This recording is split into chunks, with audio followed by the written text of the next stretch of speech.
Hey guys, so you can probably tell from the intro that I'm not a big fan of shadow strokes, and you're probably thinking, this Nick guy, he's so annoying, he's always being the contrarian, he's always telling us that the stuff that we're doing in our practices is wrong. Well listen guys, I'm not being contrarian at all. Fact is that on a shadow strokes we cannot recreate certain things that are happening on all our strokes. And why is that? Because certain things on all the strokes are happening intuitively without us being conscious of it, and therefore a shadow stroke will never resemble your real stroke.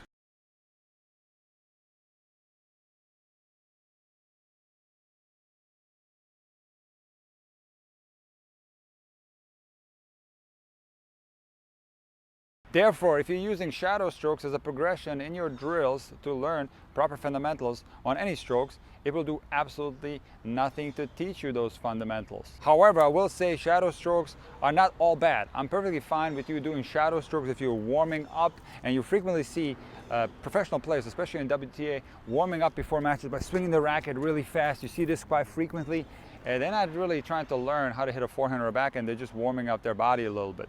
Also, interestingly, especially on the ATP Tour, players will sometimes mimic the stroke with their hand. They interestingly will start at the contact. They won't do an entire shadow stroke like this. They will start at the contact with their hand and then just go towards the finish like this. Usually it's done when they've just missed the ball and they are correcting themselves, they're telling themselves what they should have done instead. And usually it's a hand motion that goes upwards. So they're trying to recreate the sensation of topspin with their hand, because when you go up with your racket on the ball, this creates a lot of control, and it makes sense that after mistakes, players will do this movement of the hand from time to time. So doing shadow strokes, either to warm up or to maybe loosen up some of the nerves and just start swinging the racket around without hitting the ball, this is not a bad thing to do at all. And if you wanted to do it like the ATP guys, this is something that I do as well, and kind of correct yourself after you miss the ball with your hand, this is something that's good, giving you a visual image on what you're supposed to do. But the fact remains is that what I see a lot from recreational players is that they use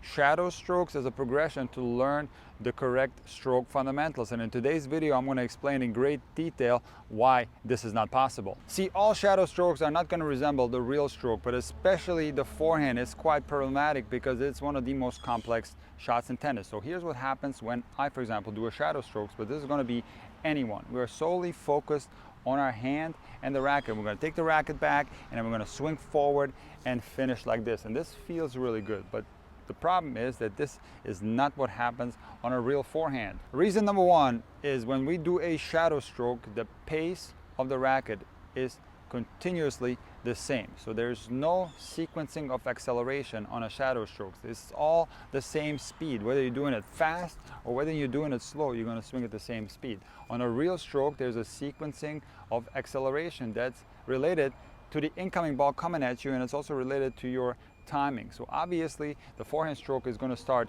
really slowly as we take the racket back.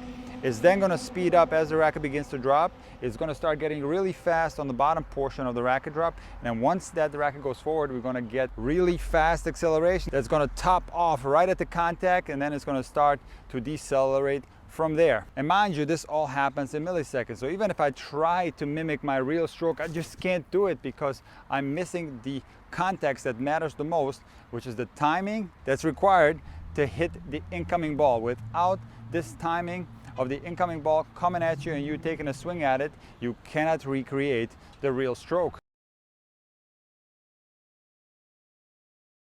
Also, what's always lacking on a shadow strokes, especially on the forehand, is torso rotation. So generally when players do shadow strokes, they will be sideways and they will remain somewhat sideways throughout the stroke. They will not get the same type of torso rotation that they get on a real stroke. And I'm even talking about elite tennis players. Even elite tennis players cannot recreate their strokes because they're not conscious of several portions of their shots. These are intuitive parts of the strokes. They're over too quickly, and even elite level tennis players have no idea what happens in that part of the stroke. But it's especially true on the forehand because the forehand is a little bit more complex than other strokes. So here's what happens on a forehand in reality when we're hitting it off an incoming ball that cannot be recreated in a shadow stroke is the following. First of all, we're going to have a timing that's delayed. We're going to wait until we initiate the stroke, until the ball is close to bouncing or it has already bounced. It means that we're going to start taking the racket back when the ball is close to bouncing or has bounced on our side.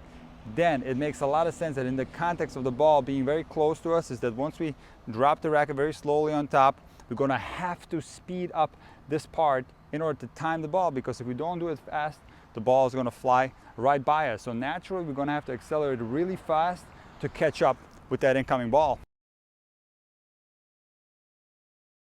Now inside of that, there's also the sequencing of the torso rotation, where when the racket starts to drop, we're also going to start opening up.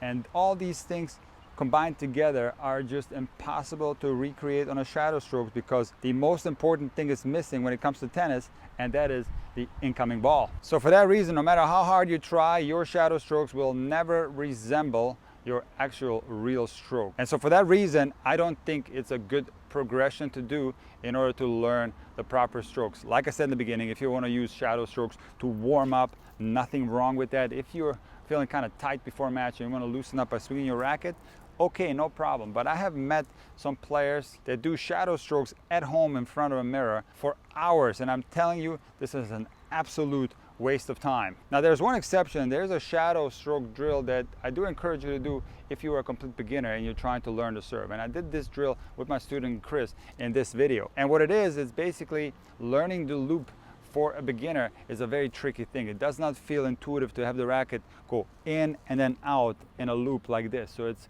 actually very useful to swing the racket up on the serve, then down, then back up, and then back down, and then loop it around this way, and then do this continuous. So this is a useful shadow stroke practice for a beginner, but it can also be useful for some advanced players to loosen up their shoulder before serving. I personally do this a lot before I serve. I do it a lot faster like this, just to loosen up my shoulder before I start practicing or playing a match. This is something that's super useful. And as far as technically, while this might not teach a beginner the proper service movement, because once we throw the ball up into the air, all this stuff goes out the window, but I do think it's an okay thing to practice for a beginner, just to get the visual image of what the racket is supposed to do on the serve. Whether this is going to be put in place once the beginner starts serving with a real ball, that's highly doubtful. Most beginners, even if they do this for a half hour, as soon as they throw the ball up, it's a whole different story, and they're going to start pancaking the serve like this. But despite that, I do still find some value in this drill, and there's the only exception when it comes to shadow stroke is the looping drill on the serve. Another exception that I already mentioned in the beginning of the video is the hand shadow stroke, what you see a lot on the ATP Tour, and this is something that I do encourage you to do, whether you're doing it in practice or matches. If you happen to miss a stroke, making the movement from the contact zone, don't worry about what happens back here. You can't recreate that anyway. So start your hand at the contact and then make the desired movement of the hand, which should be an up across and back movement. So if you go like this after you miss a ball, this can help you get the mental image that's required to hit a very consistent forehand. Whether you do this with your hand or the racket, it doesn't really matter, but I would like you to do it from the contact point on. I do find some value in that. However, when it comes to the shadow stroke that you see performed from a lot of recreational players, where you're doing the whole thing, you're turning sideways, taking the racket up, down, and then forward like this will do absolutely nothing to teach you the correct form. So for all you guys that have been doing shadow strokes for a long time, and I know there's a lot of you guys that do this stuff, and don't get triggered by this video. I'm just giving you my teaching methodology, and the things that I described in today's video, they're absolute facts. They cannot be debated. It is absolute truth that even elite tennis players have no chance of recreating their actual stroke with a shadow stroke. So for that fact, simple logic will tell you that if you do shadow strokes, it's not going to teach you how to hit the proper strokes.